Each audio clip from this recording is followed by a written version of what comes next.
Hello friends, कैसे हैं? स्वागत है आप सभी का मेरे यूट्यूब चैनल पे। मैं हरिशंकर मौर्य। दोस्तों, आज मैं बात करूंगा क्लास नाइन्थ के चैप्टर 1 के बारे में हम बात करेंगे। ठीक है, नंबर सिस्टम। इसकी हिंदी होती है संख्या पद्धति। नंबर सिस्टम के बारे में आज हम बात करेंगे। ठीक है, नंबर सिस्टम। इस अध्याय में हम क्या क्या पढ़ेंगे? इसमें 5 टॉपिक्स हैं। इसमें देयर आर 5 टॉपिक्स हैं। 5 टॉपिक में से जो है अभी हम केवल एक ही टॉपिक को अभी हम कवर करेंगे। ठीक है, 5 टॉपिक कौन कौन से हैं? संख्या पद्धति की मूलभूत संकल्पनाएं, वास्तविक संख्याओं का दशमलव प्रसार, परिमेय संख्या का संख्या रेखा पर निरूपण, ठीक है, वास्तविक संख्याओं पर संक्रियाएं और वास्तविक संख्याओं के लिए घातांकों के नियम। ये 5 टॉपिक है, लेकिन अभी यहाँ पर हम केवल टॉपिक 1, केवल एक ही टॉपिक हम यहाँ पे अभी कवर करेंगे। ठीक है, उसके बाद ये नेक्स्ट वीडियो में, फिर उसके नेक्स्ट वीडियो में, फिर नेक्स्ट वीडियो में, फिर नेक्स्ट वीडियो, मतलब हम इसको 5 टॉपिक है, 5 वीडियो में 1 बाय 1 सब करके डाल देंगे। ठीक है, तो चलिए ठीक है, अभी हम आते हैं संख्या पद्धति की मूलभूत संकल्पनाएं। ये हमारा टॉपिक 1 है। ठीक है दोस्तों, इसमें हम नंबर के बारे में सबसे पहले हम जानेंगे। दोस्तों, नंबर क्या होता है? जैसे जो नंबर हम जानते हैं 1 2 3 4 5 6 7 8 9 10, सही। लेकिन दोस्तों, जो नंबर्स होता है, ठीक है, जैसे मान लीजिए कि यहाँ पर इस संसार में कुछ चीजें सजीव हैं, कुछ चीजें निर्जीव हैं। दोनों चीजों में, सजीव चीजें और निर्जीव चीजों में, हर एक चीज का एक अपना अलग अलग नाम है।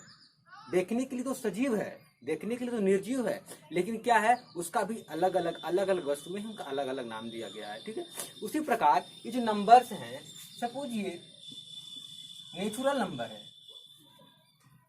ठीक है, नेचुरल नंबर है, तो नेचुरल नंबर क्या होता है इसकी हम पढ़ेंगे। इसमें हम टॉपिक 1 की संख्या पद्धति की मूलभूत संकल्पनाओं में हम नंबर 1 नेचुरल नंबर के बारे में पढ़ेंगे। नेचुरल मतलब प्राकृतिक संख्या। क्या होती है? प्राकृतिक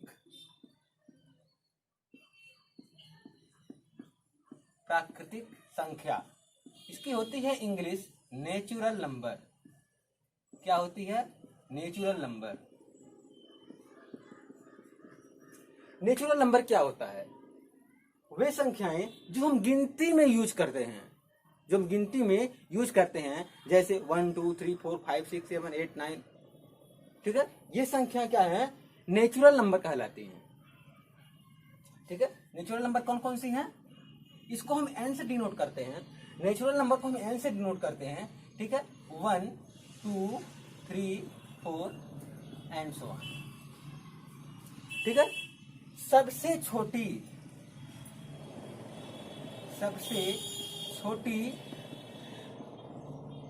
प्राकृतिक संख्या एक होती है। सबसे छोटी प्राकृतिक संख्या एक होती है, और सबसे बड़ी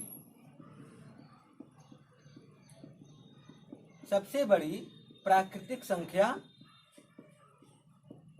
क्या है? हम नहीं लिख सकते। सबसे बड़ी प्राकृतिक संख्या हम नहीं लिख सकते।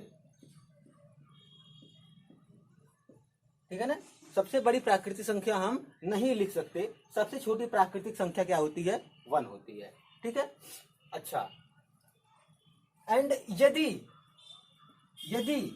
इसी में हम 0 ऐड कर दें, ये जो नेचुरल नंबर मतलब ये प्राकृतिक संख्या जो है, इसी में जो 1 2 3 4 5 है, इसी में यदि हम 0 ऐड कर दें, ठीक है, तो क्या हो जाएगा? 0, सपोज 1 2 3 4 एंड सो ऑन। फिर ये कौन सा नंबर हो जाएगा? ठीक है, इसी में यदि हम 0 ऐड कर देते हैं, तो ये हो जाएगा पूर्ण संख्या। इसको बोलते हैं होल नंबर। इसको बोलते हैं पूर्ण संख्या। ठीक है, सबसे छोटी पूर्ण संख्या क्या है? 0 है। सबसे छोटी पूर्ण संख्या 0 है। ठीक है, और सबसे बड़ी पूर्ण संख्या हम डिफाइन मतलब लिख नहीं सकते। ठीक है, जगह कम हो गया, कुछ चीजें हम डिलीट करते हैं, उसके बाद फिर देखते हैं नेक्स्ट।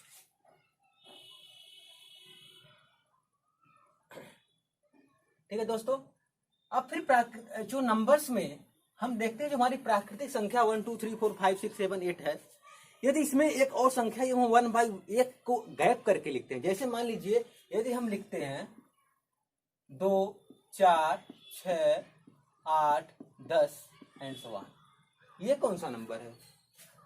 2 4 6 8 10, ये कौन सा नंबर है? ये नंबर है इवन नंबर, मतलब सम संख्या। इस संख्या को हम सम संख्या कहते हैं, इसको बोलते हैं इवन नंबर। इसको हम इवन नंबर बोलते हैं, सम संख्या बोलते हैं। ठीक है, 2 4 6 8 10 12 14। ठीक है, यानी सम संख्या वो संख्या होती है जो संख्याएं 2 से पूर्ण रूप से विभाजित हो जाएं, जो संख्याएं 2 से पूर्ण रूप से डिवाइड हो जाएं। ठीक है, उन संख्याओं को डिवाइडेड बाय 2, जो संख्या 2 से पूर्ण रूप से विभाजित हो जाएं उन्हें हम क्या कहते हैं? सम संख्या कहते हैं।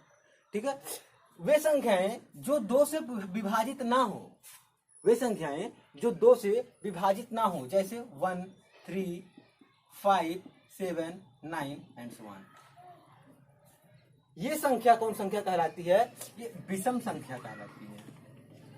कौन संख्या कहलाती है? विषम संख्या कहलाती है। इसको बोलते हैं हम ऑड नंबर। कौन सा नंबर बोलते हैं इसको? इसको हम ऑड नंबर बोलते हैं, विषम संख्या बोलते हैं। ठीक है, एंड नेक्स्ट हम 2 संख्या ऐसे देखते हैं जिनके बारे में हम यहाँ पर पढ़ने वाले हैं। ठीक है, ये मेन कुछ संख्या हो गई। हम एक ऐसी संख्या देखने जा रहे हैं यहाँ पे जिसके बारे में अभी हम डिस्कस करेंगे। जैसे एक हो गया रेशनल नंबर। रेशनल नंबर,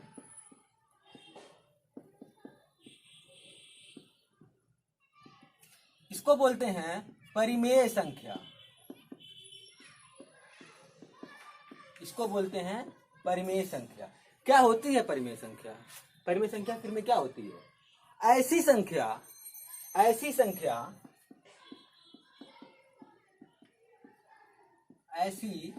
संख्या जिसको हम P/Q के रूप में के फॉर्म में लिख सकते हैं।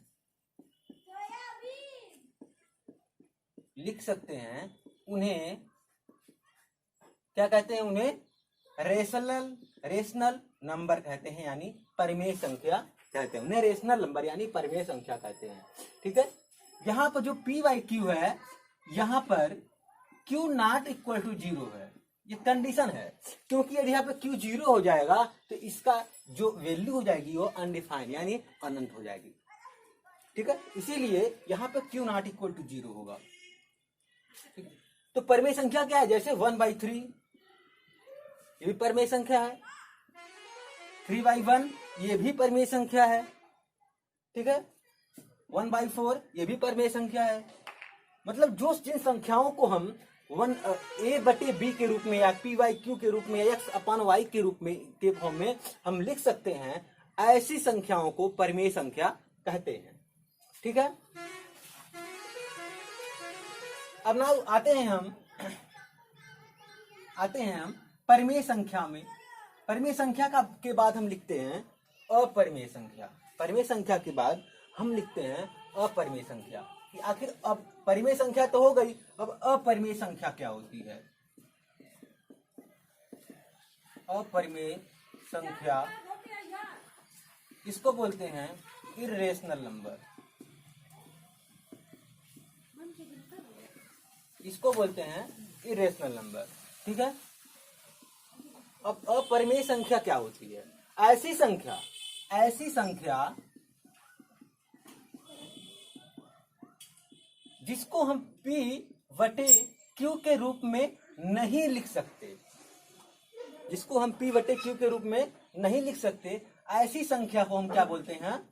ऐसी संख्या को हम अपरिमेय संख्या बोलते हैं। मतलब इसको हम P/Q के रूप में नहीं लिख सकते। We can not write in the form of P/Q। हम इसके P/Q के रूप में नहीं लिख सकते। ऐसी संख्या को हम अपरिमेय संख्या कहते हैं। जैसे √3, √5, ठीक है, ये सब संख्या कौन सी है? अपरिमेय संख्या है। तो ऐसी संख्याओं को हम अपरिमेय संख्या कहते हैं। ठीक है। नाउ नेक्स्ट हम देखते हैं, अब परिमेय संख्या है। परिमेय संख्या तो हम जान गए परिमेय संख्या क्या होती है। फिर अगला टॉपिक है कि सपोज x और y, x एंड y ये दो परिमेय संख्या है। x upon y and y upon z upon a, ये दो अपरिमेय संख्या है। ठीक है। अब इन दोनों संख्याओं के बीच में यदि हमें परिमेय संख्या निकालनी हो तो क्या होगा? मतलब क्या है कि दो टॉपिक है, दो परिमेय संख्याओं के बीच परिमेय संख्या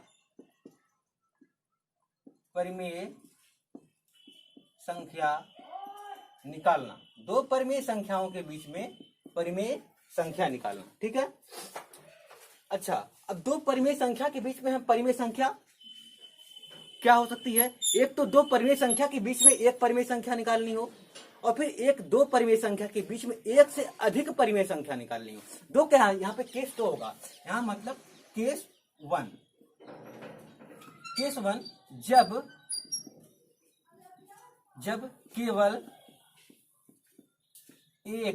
जब केवल एक परिमेय संख्या निकालनी हो, जब केवल एक परिमेय संख्या निकालनी हो, ठीक है, तब क्या होगा? इस कंडीशन में सपोज मान लीजिए कोई दो परिमेय संख्या है। मान लीजिए कोई एक परिमेय संख्या है x, कोई एक परिमेय संख्या a अपॉन b है, एंड सेकेंड परिमेय संख्या b अपॉन e है। ठीक है। ये दो क्या है? परिमेय संख्या है। ये दो परिमेय संख्या है। अब इनके बीच में हमें एक परिमेय संख्या निकालनी है। ठीक है। तो परिमेय संख्या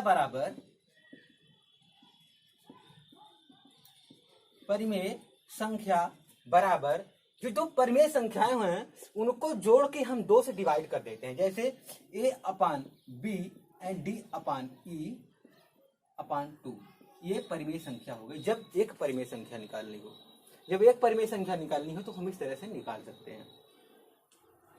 ठीक है। जैसे एग्जाम्पल यदि हम लेते हैं, एक एग्जाम्पल के तौर पे मान लीजिए 1/2 एंड 3/4, दो परिमेय संख्याएं हैं। इन दोनों संख्याओं के बीच में हमें एक परिमेय संख्या निकालनी है। ठीक है। मतलब क्या है? 1/2 और 3/4 के बीच में हमें एक परिमेय संख्या निकालनी है। ठीक है। तो यहां पर हम इसको मानेंगे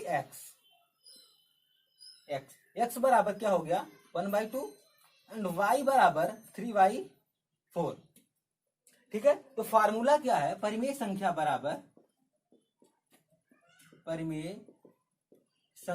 बराबर x प्लस y अपॉन 2। ठीक है। यहां पर हम x और y की वैल्यू रखेंगे। x की वैल्यू कितनी है? 1/2 प्लस y की वैल्यू कितनी है? 3/4/2। कितना हो गया? 8 एंड 4, 1 मिनट, 2 प्लस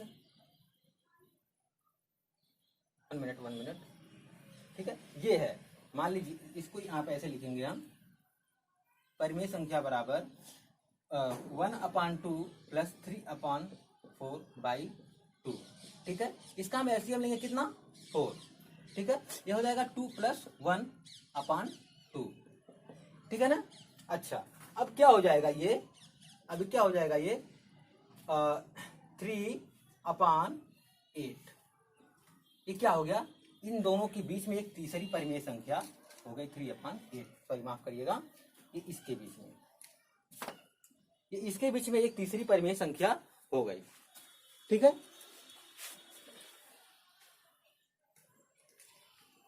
अब हम नेक्स्ट केस देखते हैं कि यदि यदि माफ करिए, ये दो परिमेय संख्याओं के बीच में, यदि दो परिमेय संख्याओं के बीच में एक से अधिक परिमेय संख्या निकालनी हो, केस सेकेंड जब एक से अधिक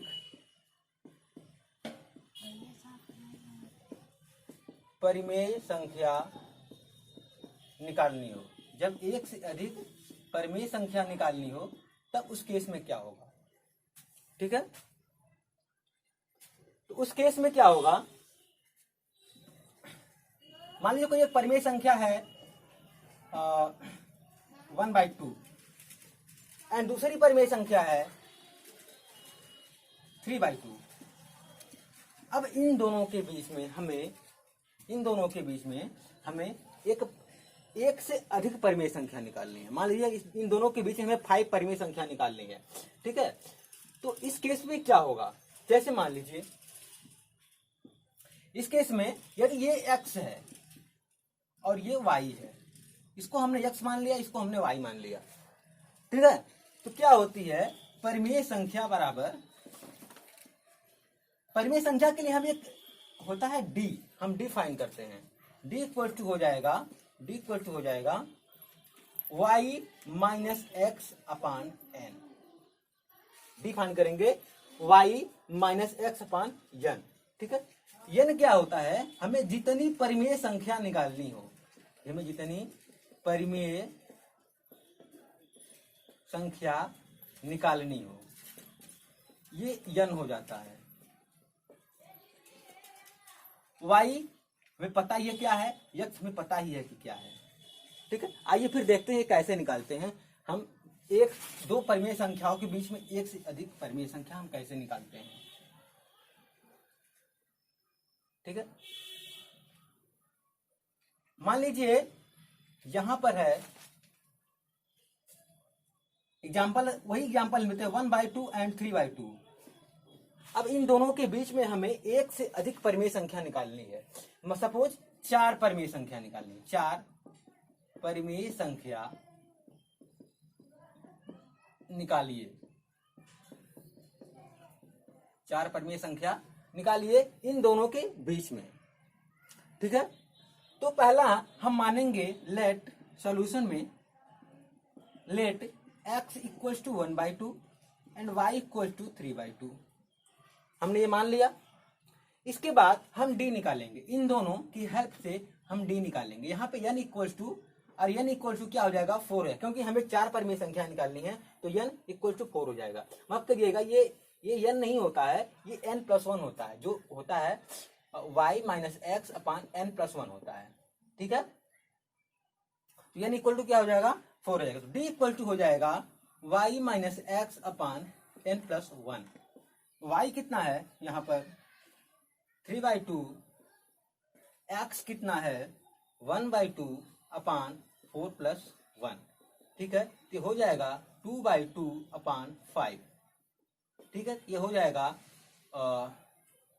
4/10। सॉरी माफ करिएगा, ये हो जाएगा 2/10 यानी कि 1/5। तो तीसरी ये जो हमारा d निकल गया, d इक्वल टू निकल गया कितना 1/5। ठीक है, यहाँ पर हम फाइंड कर लिए d इक्वल टू 1/5। यदि हम d यहाँ पर निकाल लिए हैं, d हम निकाल चुके हैं 1/5, तो हम आज कैसे निकालेंगे। तो फिर क्या होगा, पहली परिमेय संख्या बराबर पहली परिमेय संख्या बराबर दूसरी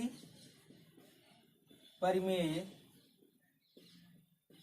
संख्या बराबर तीसरी परिमेय संख्या बराबर चौथी परिमेय संख्या बराबर 4 परिमेय संख्या निकालनी है। तो पहली परिमेय संख्या निकालने के लिए हम क्या करते हैं, पहली परिमेय संख्या निकालने के लिए हम क्या करते हैं, x प्लस डी करते हैं।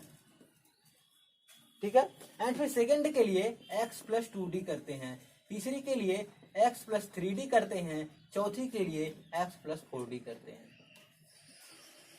ठीक है, यहाँ पे क्या होगा x प्लस डी, पहली परिमेय संख्या क्या होगा x प्लस डी, यानी x कितना है 1/2 प्लस 1/5।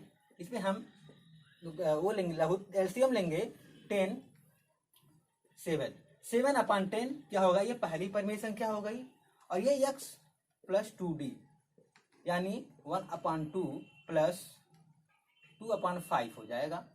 ठीक है, ये क्या हो जाएगा आपका 10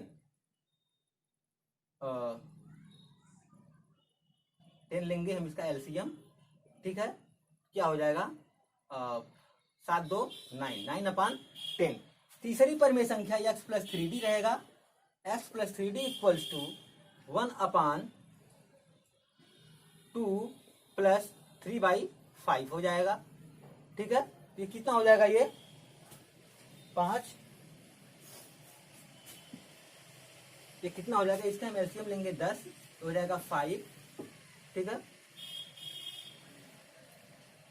ये हो जाएगा 5 और प्लस 3 दूनी 6, कितना होगा 11/10 एंड चौथी परिमेय संख्या जो है इसी प्रकार हम निकाल लेंगे x प्लस 4d से, x प्लस 4d हम यहाँ पर निकाल दे रहे हैं, यहाँ पे हम निकाल दे रहे हैं। चौथी परिमेय संख्या क्या होगा x प्लस 4d। ठीक है, x का मान कितना है 1/2 और 4 यहाँ पे है, d का मान कितना है 1/5। ठीक है, क्या हो गया 1/2 और प्लस 4/5, इसे हम 10 एलसीएम लेंगे तो कितना हो जाएगा, ये 5 प्लस 8 13/10, यानी जो हमारी चारों परिमेय संख्या निकल गई, हमारी चारों परिमेय संख्या निकल गई, वो क्या क्या हो गई, पहली क्या हो गई 7/10, सेकेंड 9/10, थर्ड 11/10 एंड फोर्थ 13/10। ठीक है, इन दोनों परिमेय संख्याओं के बीच में हमारी ये 4 परिमेय संख्या हो गई। इसी प्रकार आप कितनी भी परिमेय संख्या यहां से फाइंड कर सकते हैं। ठीक है, इसी प्रकार आप कितनी भी परिमेय संख्या आप फाइंड कर सकते हैं।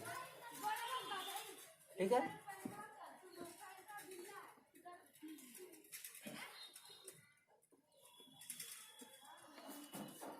पानी लगाना। ठीक है, अच्छा नेक्स्ट हम देखते हैं, नेक्स्ट टॉपिक हम क्या देखते हैं, अपरिमेय संख्या।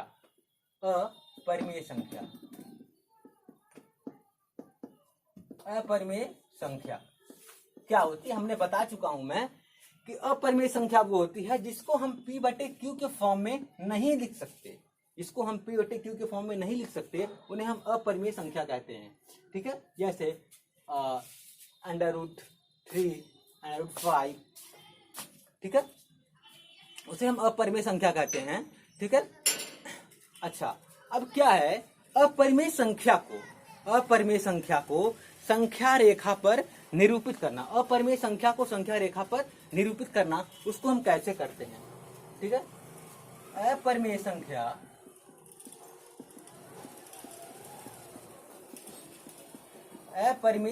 को संख्या रेखा पर निरूपित करना हम कैसे करते हैं इसको, जैसे मान लीजिए कोई एक अपरिमेय संख्या सपोज 13 है, √3 है, मान लीजिए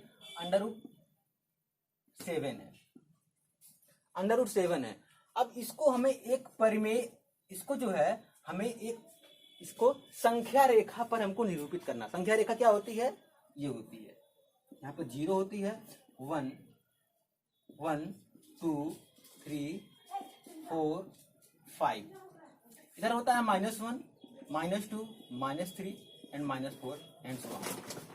ठीक है, 0 के इस साइड यानी 0 के राइट साइड क्या होता है, पॉजिटिव होता है, 0 के लेफ्ट साइड क्या होता है, निगेटिव होता है, इधर पॉजिटिव होता है। ठीक है, तो इसको हमें संख्या रेखा पर निरूपित करना है, तो इसको हम कैसे करेंगे। ठीक है, तो √7 है, √7 को हम संख्या रेखा पर कैसे निरूपित करेंगे। ठीक है, तो 7 को निरूपित करने के लिए हम इसको दो ऐसे भागों में बांटते हैं, जैसे कि हम इसको दो ऐसे भागों में बांटेंगे, जैसे मान लीजिए दिखा रहा हूं आपको, जैसे √7 है, √7 है।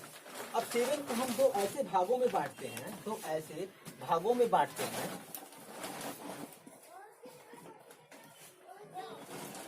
जैसे दोनों संख्या किसी न किसी का वर्ग हो, दोनों संख्या किसी न किसी का वर्ग हो। सपोज इसको हम दो ऐसे भागों में बांट दिए, दो हम इसको ऐसे भागों में बांट दिए, जैसे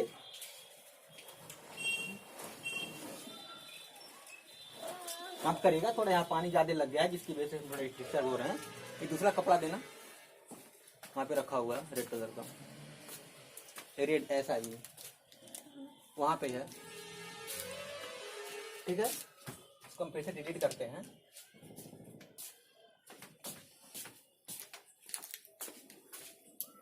ठीक है,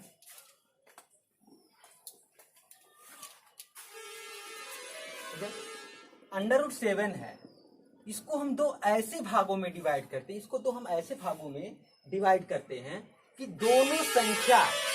दोनों संख्या किसी न किसी का वर्ग हो। ठीक है, इसको हम किस रूप में बांट सकते हैं? एग्जाम्पल मैं ले रहा हूं √7 का ही, इसको हम 1/6 के रूप में बांट सकते हैं। 1 + 6 7 हो जाएगा, 2 and 5 7 हो जाएगा, 3 and 4 7 हो जाएगा, 4 and 3 तो हो ही गया, 2 and 5 हो गया। मतलब क्या है, इन तीनों का ऐसा वर्ग निकालना है कि ये दूसरे दोनों को ऐड करने के बाद 7 हो जाए। ठीक है, तो कैसे होगा ये?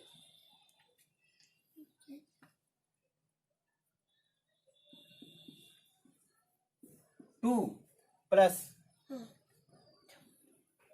इसको हमें दो ऐसे भागों में बांटना है कि ये दोनों जो है 7 हो जाए अंडर रूट। मान लीजिए दूसरा एग्जांपल हम लेते हैं, 3 1 4,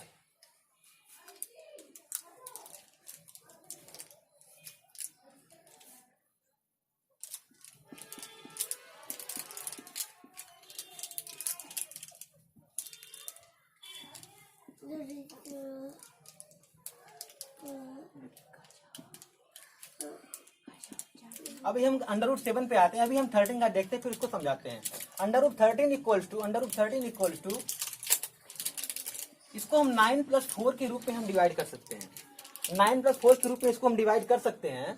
ऐसा डिवाइड कर सकते हैं जैसा कि इसको 3 का स्क्वायर लिख सकते हैं, इसको 2 का स्क्वायर लिख सकते हैं। ठीक है ना, इसको 3 का स्क्वायर एंड इसको 2 का स्क्वायर लिखें तो ये क्या होगा, 13 हो जाएगा। 9 4 13। ठीक है, 3 3 का 9, 2 का स्क्वायर 2 4, ये 13 हो गया। ठीक है, उसी प्रकार ये इसको हम संख्या रेखा पर अगर हमको निरूपित करना है, ये सपोज ये 0 है, ये 1 है, ये 2 है, ये 3 है, ये 4 है। ठीक है, इसको हमें संख्या रेखा पर निरूपित करना है। इसमें से किसी को हम x मान सकते हैं, किसी को y मान सकते हैं। इसको मैं 3 को x मान लिया, इसको y मान लिया, तो हम यहाँ पर 3 पर साइन लगाएंगे, यहाँ पर एक 3 पर। ठीक है, और यहाँ पर 2 पर। ये कितना है, ये हो गया 2 और ये हो गया 3। ये 3 सेंटीमीटर हो गया और ये 2 सेंटीमीटर हो गया। ठीक है ना, अब क्या करना है हमको, इन दोनों का हमें पाइथागोरस थ्योरम अप्लाई करना है यहाँ पे। ठीक है, तो पाइथागोरस थ्योरम क्या होती है? पाइथागोरस प्रमेय क्या होता है कि किसी समकोण त्रिभुज के कर्ण पर का बना वर्ग शेष दोनों भुजाओं के बने वर्गों के योग के बराबर होता है। यदि सपोज यदि ये 3 का स्क्वायर है, ये 4 का स्क्वायर है, तो ये 5 का स्क्वायर होगा। ठीक है, इन दोनों के वर्गों के योग के बराबर अकेले होता है। उसी प्रकार पाइथागोरस थ्योरम हम यहाँ पे अप्लाई करेंगे तो ये क्या हो जाएगा, मान लीजिए इसको हम 3 मान लेते हैं, इसको हम कितना मान लिए, 2 मान लिए। ठीक है, तो क्या होगा, 3 का वर्ग मतलब क्या होता है, ये होता है आधार ये होता है लंब, ये होता है कर्ण। ठीक है, तो आधार का वर्ग प्लस लंब का वर्ग बराबर कर्ण का वर्ग, यही होता है। हमें कर्ण का वर्ग फाइंड करना है, हमें ये फाइंड करना है।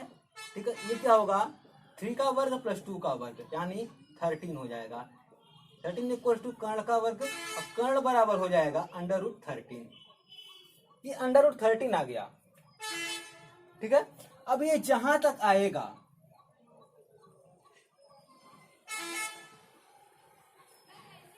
ठीक है, वहां से हम इसको यहां से टिक कर लेंगे।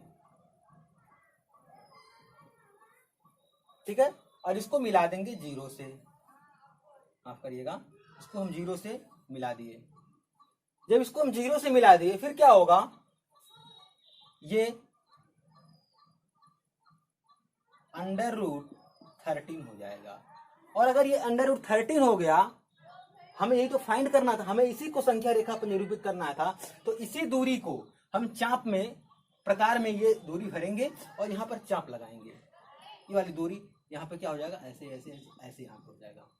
ठीक है, तो क्या होगा, ये यहाँ तक की दूरी ये √13 होगी। ठीक है, आशा करते हैं कि आपको ये पूरी बात समझ में आ गई होगी। यदि मेरा वीडियो आपको अच्छा लगा हो तो please like share and subscribe. ठीक है, और ऐसी पावरफुल वीडियो हमारी आती रहेंगी। ठीक है, हमेशा 1 बाय 1, इसमें से 5 टॉपिक हैं। अभी हम टॉपिक 1 का बताए हैं, फिर 2, 3, 4, 5 पांचों टॉपिक के बारे में हम आपको 1 बाय 1 जो है डिस्कस करेंगे। ठीक है, ये मेरी वीडियो अच्छा लगा हो तो प्लीज कृपया रिक्वेस्ट है, लाइक कमेंट एंड सब्सक्राइब हम दोबारा कह रहे हैं। ठीक है, थैंक यू।